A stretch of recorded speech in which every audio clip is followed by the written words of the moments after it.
Hi, welcome to ConvinceMeAudio. Today CMA brings you the review of these. The Bayerdynamic T1 V2. Let's talk, shall we?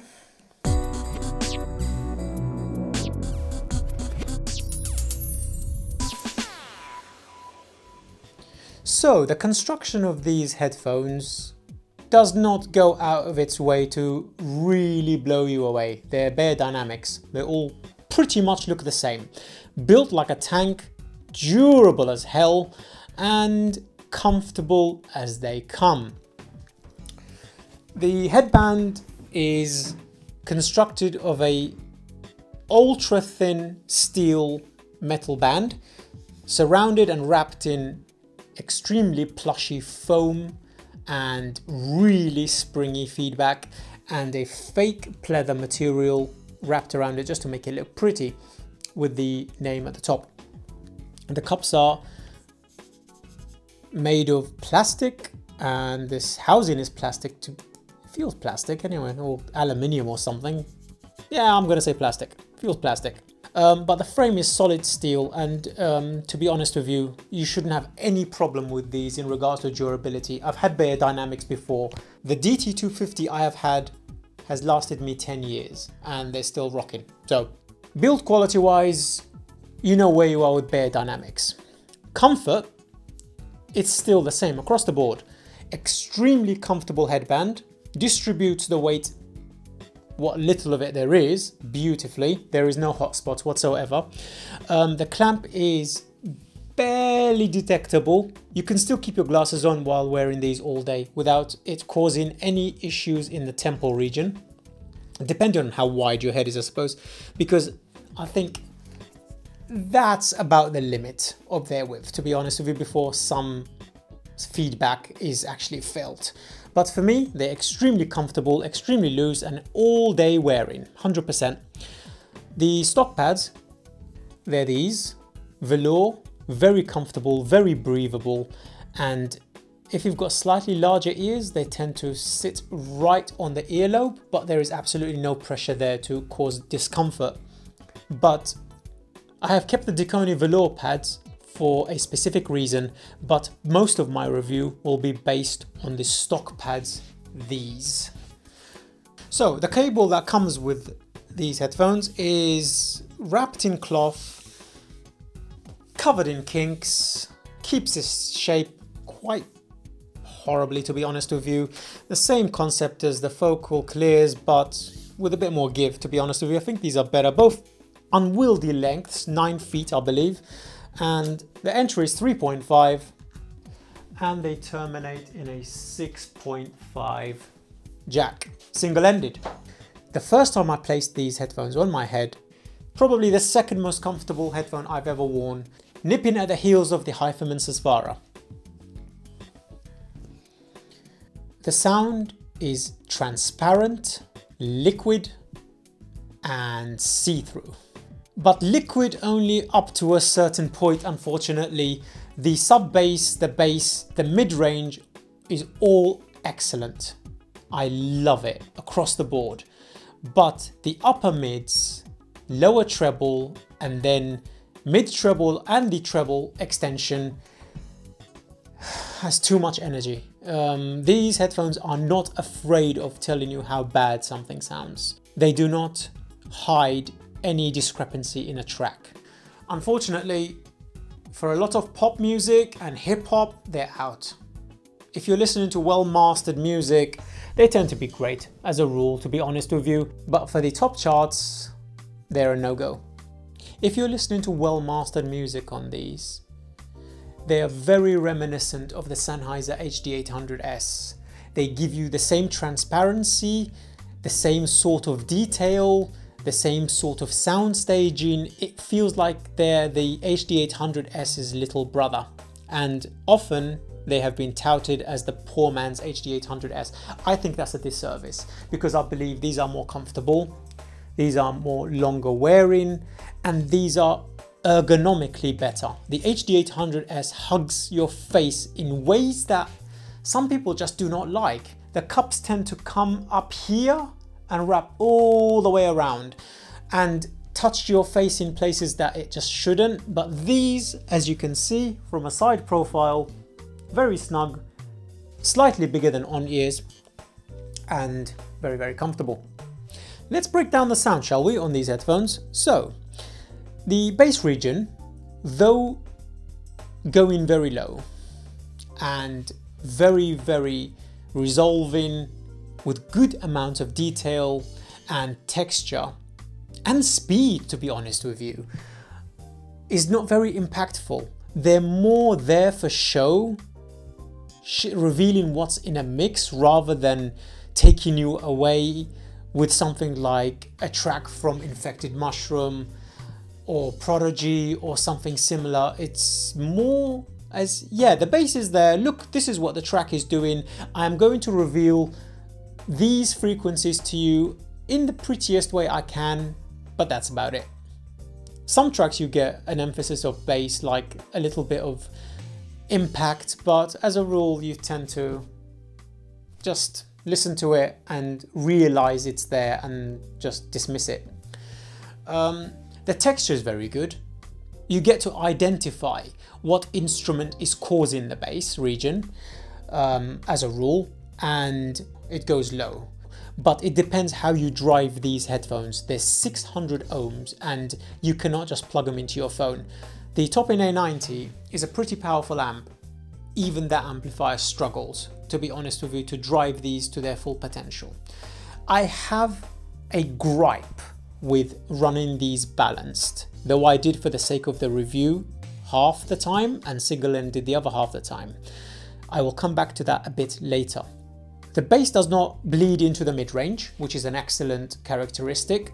Across the board, the bass, mid and treble tend to be the same coloration and the same temperature, as I like to call it, which gives a great unity to the whole sound tonality. The mid-range is very, very clear, very detailed, and sometimes if the track requires it, it comes forward. If the track requires it, it tends to go back and open out. It's very, very characteristic of the HD800S in that circumstance as well. I would say these headphones are not very strong for male vocals. Female singers in the mids and the lower mids frequency sound a lot more natural than high voiced female singers, and male vocalists tends to fall under the same category. There is not enough of authority to really get the bass resonances within the mid-range for male vocals. It tends to sound a little thin and unnatural. The treble region is where I have problem with these headphones. They come across rather sibilant, to be honest with you, with the letter S, and the letter T's tend to not perform very well either. Though using a single-ended cable and a very good source tends to mitigate a lot of these issues. The treble is very detailed. You've got micro detail, you've got good extension, you've got air and a feeling of lightness and openness. It just sounds encompassing kind of thing. But the instruments themselves tend to sound very small. They're not very big, to be honest.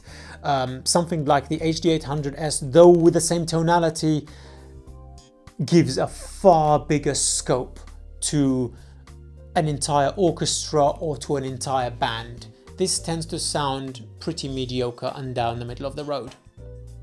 It's not bad, it's fine, I enjoy it, but it's not the same levels of resolution and timbre and detail at all.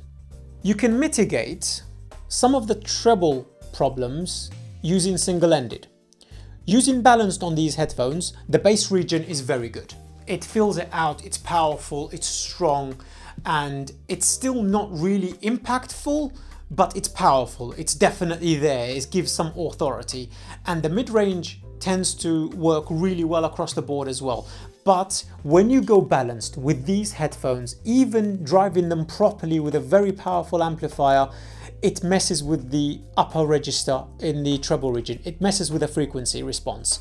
And by doing so, it brings the treble up by 30%, brings it forward right into your face, and then you find yourself just skipping tracks, trying to find something to at least eliminate some of that problem. It can't be worn as a daily driver in that situation. For me, using these balanced from a cable from my good friend Skedra over at Viking Weave, he makes some beautiful cables and with very good synergy. The cable that I used for these was originally from my HD 700, and we changed the adapters to make it work with these headphones, and it was a no-go. The airiness, the space between instruments, the life just went out of these headphones. The bass improved, but everything else just collapsed, and it brought the entire soundstage to its knees, right up to your face, and I am not a fan. I think Beyerdynamics are supposed to be driven single-ended on very, very good amplifiers with good single-ended outputs. Manufacturers these days tend to concentrate on the balanced trend, and they completely forego the single-ended situation. And fortunately, the A90 is not too bad. It's pretty good through its single-ended, and so is my Sennheiser HDVD800. It's excellent across the board for single-ended and for balanced. So I had a very good experience there. So if you buy these, I recommend a very good amplifier like the Top-In A90 here, and then running them single-ended. You will sacrifice some of the bass, but it will be a daily driver, and I think it's worth it. That leads me nicely into the timbre of instruments. It's pretty accurate, it's not bad at all, compared to, say, something like the Focal Clear that we have here for review, but the tonality of the headphone itself in the treble region and the upper mid-range is completely off. So it feels like the timbre is incorrect, but it's actually the tonality, and unfortunately, it's not a great mix. When you listen, you understand that, yes, this instrument sounds like that, and it sounds kind of lifelike, which is great, but the tonality is so incorrect. It comes across as if the timbre is not very good. Another way to mitigate the problems of this headphone is by pad rolling. So we had the original velours, which are excellent for quiet listening, working and having music in the background and not losing any of the detail, but gentle, transparent, see-through music. Excellent. I love it for that, and I've been using those pads quite a lot. The Deconi lambskin are a no-go. This is a V-shaped sound signature, and the bass comes up, which is nice, I suppose, for some EDM stuff. The treble goes haywire. So much so that it even exceeds the balanced problem I was having. I am not a fan of that whatsoever. But there is these. These are the Deconi velours. Just as comfortable as the stock, beautiful, and it gives the sound signature a smooth texture, brings the bass up a little bit and brings it more in line to hi-fi listening rather than analytical. And this has been my daily driver for the past few days since the Hi-Fi Mincesvara was taken back by my friend Grant after the review was filmed. The treble region with this pad is smoothed out a lot more. You still get some energy in the upper mid-range lower treble, but it's not forward. It's just showing you that there is a problem there that the track has because it's not been mastered very well. It just shows you, but you can still enjoy the track excellently. Second of all, it gives this sheen, like a mirror effect to the sound signature that I truly enjoy, because it feels like I'm looking into a mirror and I see everything. None of the air, soundstage, imaging and detail and timbre has suffered, but there is a smoothness, as if the sunshine is behind me and reflecting off the mirror. It's a beautiful, beautiful image, very vivid. So I've been using those. I give these headphones 2 tigers out of 5 for 2021. These old dogs still have some tricks and they should not be forgotten.